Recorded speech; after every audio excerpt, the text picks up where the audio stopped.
Welcome to GTech, your one-stop shop for tech news and reviews.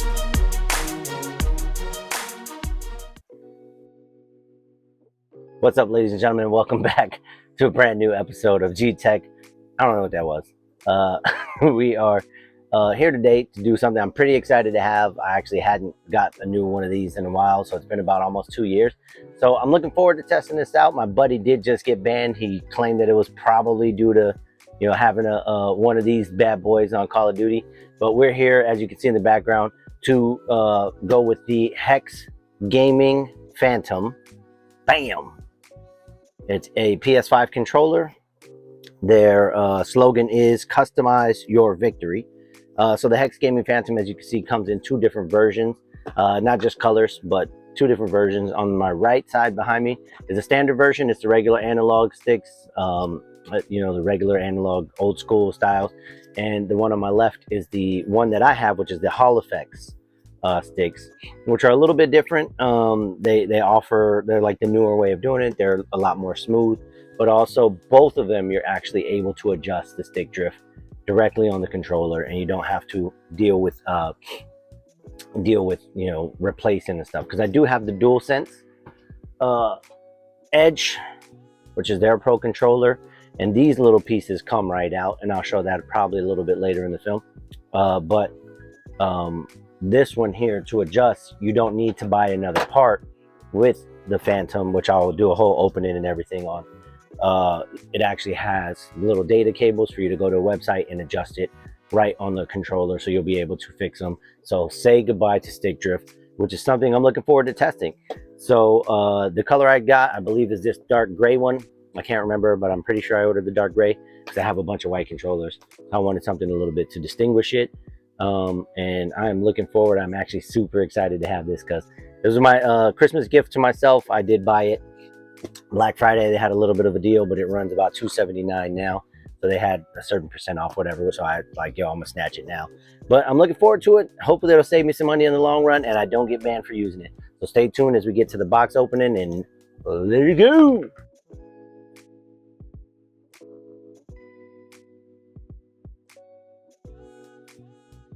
Alrighty, so let's get into the package opening here.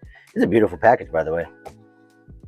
I did take the plastic off to film some B-roll earlier, so those of you who are looking for that satisfying plastic deal, sorry. Not really sorry. Let's try to get this puppy out of here without breaking the box, huh? Come out. It's really packed in there tight. Now I got the whole model. Oh, so you got a box within a box, which is always fun, right? See if this is the right way to open it. Oh, look at that. It comes in the carrying case. I did get the whole carrying case deal. You don't have to buy the carrying case with it, but I did. I'm guessing all the literature. Nope, literature was underneath. So I got all the literature that I need, and the Hex Gaming cardboard deal that's like, thank you for doing anything, plus any facts or anything. So here's a quick guide, and here's how to take the Hex Hall Effects joystick calibration. So to show you how to actually fix that stick drift. So got to keep these handy, right? Gonna need those. Now it did fit super tight in this box, which is kind of funny because I feel like they should know what size their product is before they fit it in this box. So the box felt kind of chunky. All right, so we got the Hex. Yeah, that logo is pretty cool. I like their Hex Gaming logo. It almost looks like a little like transformer or something. Let's pop this up, and here you go. It comes with the braided cable, these little plastic things. So here is the tool to calibrate the stick drift. This little ribbon is key to that, so you don't want to lose it. I wish it was something that wasn't as flimsy.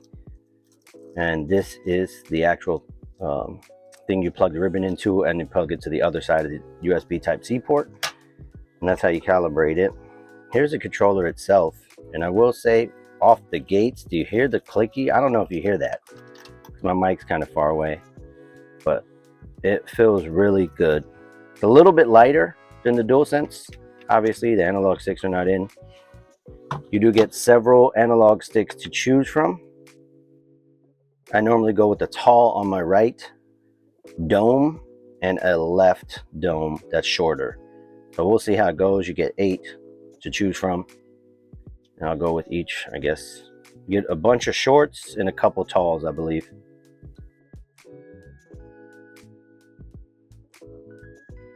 Which is really cool. Put that back in here. That just kind of clamps together, I guess. Yeah, there it is. Clamps together. You do get these. So these go around the base of the analog stick. You got a little plastic thing. Now what it does, you know, it's supposed to protect it from around this area. If you notice on my DualSense Edge, see there's a little white stuff builds up around here as it goes around. But what I've heard from other people is that it doesn't allow you to go all the way to the edge. So I've never used it. Never really felt like I needed to, but we'll see. I may end up using it on this controller and then the braided USB Type-C cable. So just right off the bat, look how beautiful this thing is. It actually has 4 buttons in the back. I don't know what I'm going to use it for, but it says it's definitely designed for esports, designed with esports in mind. Now the cool thing is it does have the adaptive triggers like the DualSense Edge, and it also has to make it mouse clicky, which in comparison, this one's also set to do its mouse clicky, but this one's more like a mouse button. This one still, there's a little bit of travel. So I'm interested to see the difference. If we just look at the back, this one has 2 paddles, DualSense Edge. This one has 4. They're not paddles, they're actually buttons.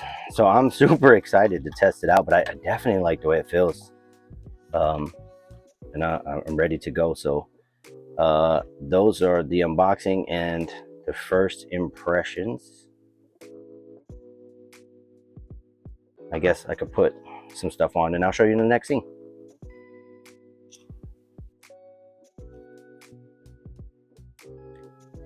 Like I said, I usually use a taller one. This is me just actually putting on the sticks.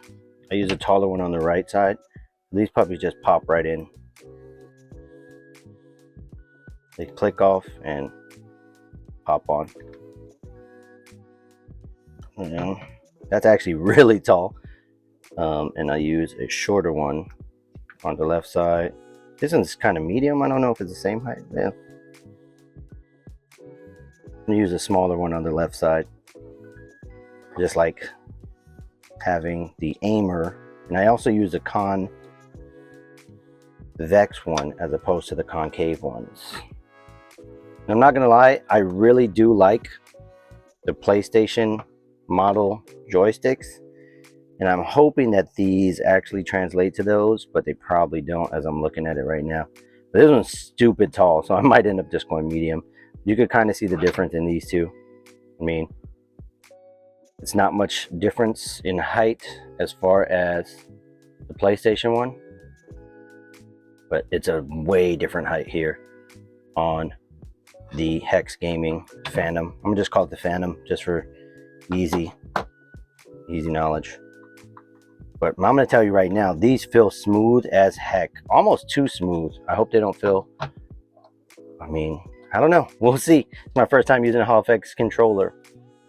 So I wanted to see if these 2 sticks were interchangeable, because I really actually like the dome stick from the DualSense Edge Pro, but what I'm seeing here is they are not compatible, as the shapes are different as well as the diameters are different. So that's a bummer, but you could buy extra HoloFX or Hex Gaming ones on Amazon. I was just hoping to be able to use these because I do really like these a lot. So they are not interchangeable, but you could see the similarities in the stick. Once again, this is the HoloFX stick. This is a regular DualSense stick. The analog DualShock 5 or DualSense 5 or whatever.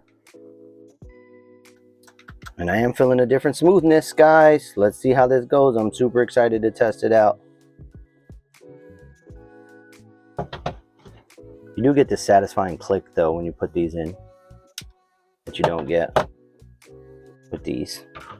Alrighty. So as we jump back to the first impressions of the Hall Effects Phantom PS5 controller, I will say that they're just in comparison, you know, just right off rip, there's a couple of things that I really love about the DualSense Edge. One of them being this magical case here. This case is probably like, it just gives it a premium feel. I mean, I think it was $200 when I got this thing, and it just feels premium. It's like a hard shell. There's dual zippers. The zippers just work. They're nice and easy.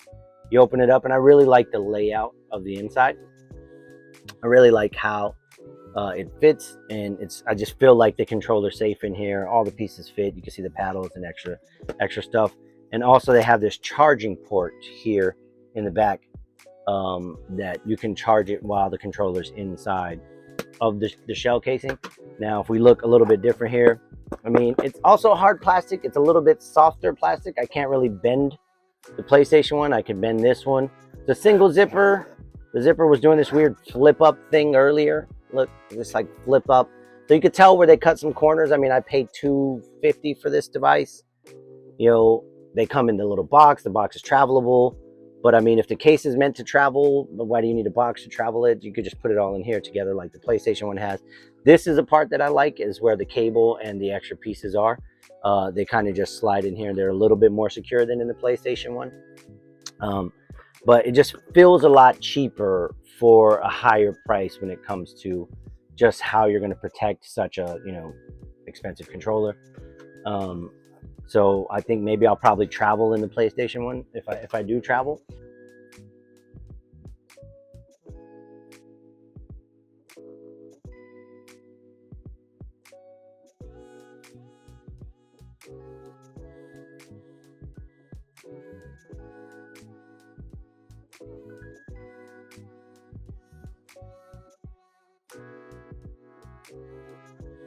A couple of differences as well is like that you can feel this feels way like more premium, I would say. Is it's heavier. The analog sticks are a little bit grippier. They're not, you know, it just feels like a PlayStation controller. I do like the paddles. However, I'm excited to see how the clicky buttons go on the Phantom. So just out the gates, that one is a little heavier, which is cool because if you play longer, you'll get less fatigue with it in your hands. I do like the clicks. I like where the buttons are. If you see this is how my hands sit naturally. So I will be able to click and play without having to move my hands from any of these buttons up front or off the aimer. So I am excited about that. But there is a nice grip on the back. The texture is really nice and comfortable. It seems like these aren't going to pull up. Now, that's something that I did see on the Edge is, I don't know if you can see this, but there's like lifts where the grips are coming up. And I mean, like I said, I've had it almost over 2 years, so time will tell. But that kind of happened right away. And I wasn't really happy about that because it was such an expensive device.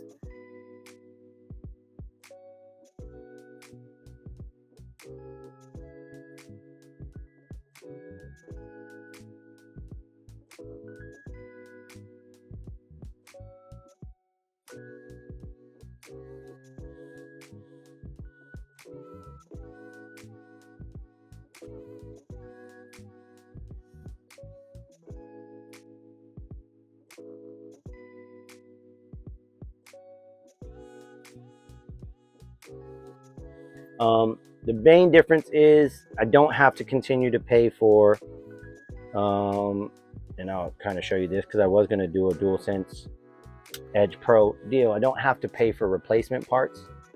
I mean, it's really easy to replace them. You just pop them out and replace them. But they're $20 to $39 every time you have to replace them. And a lot of people said, well, I haven't had to replace mine very often. I think those people are lying because I've had to replace mine very often. Now, I do rarely change out of Call of Duty, but that's why you buy a premium controller, right? It's to play a first-person shooter at the end of the day. And I did have that, you know, that experience where I had to buy a lot. And I mean, I have a lot of them. I bought a whole bunch. I mean, there's just 3 here, but there's more. I have a whole bunch of these deals. So I don't know. It was just something that I wasn't. I thought that I was gonna love with the DualSense Edge. Is like I'll just swap it. I'll get another one. But I find over time that I'm spending an extra $100, $200 on just swapping those out. As whereas with this one, I plug a stick. You pull this. You use your pry tool that they gave you to pull this down. There's a little hole inside, and we'll do like a more in-depth video once I kind of sit with it. I want to sit with it for 30 days, see how it is, use it, and get more familiar with it. But you just use that pry tool, pop it open, and realign your analog sticks, which I'm really excited about, and hopefully it extends the life of the controller and it gives me more time. Now I will say it does feel a lot more like the regular DualSense 5 controller. It feels like if I was going to compare one-to-one of just feeling and size, I mean, they almost look exactly the same. So I think Hex did a great job at copying the model of the controller without losing their own sense of style as well. So, I mean, there's a little bit more chunk on the Phantom than there is on the DualSense 5. But, I mean, look at them, guys. They're fantastic. I think it's almost a one-to-one recreation. So, definitely looking forward to getting in here and getting some gaming going. So you can check out my Twitch channel. If you like more videos like this, please like and subscribe. I mean, I hit over 10,000 views last month, which is super cool. So I appreciate each and every one of you guys. So please like, subscribe, and share. Continue to watch, and I'll see you there, or I'll see you at another time. Peace.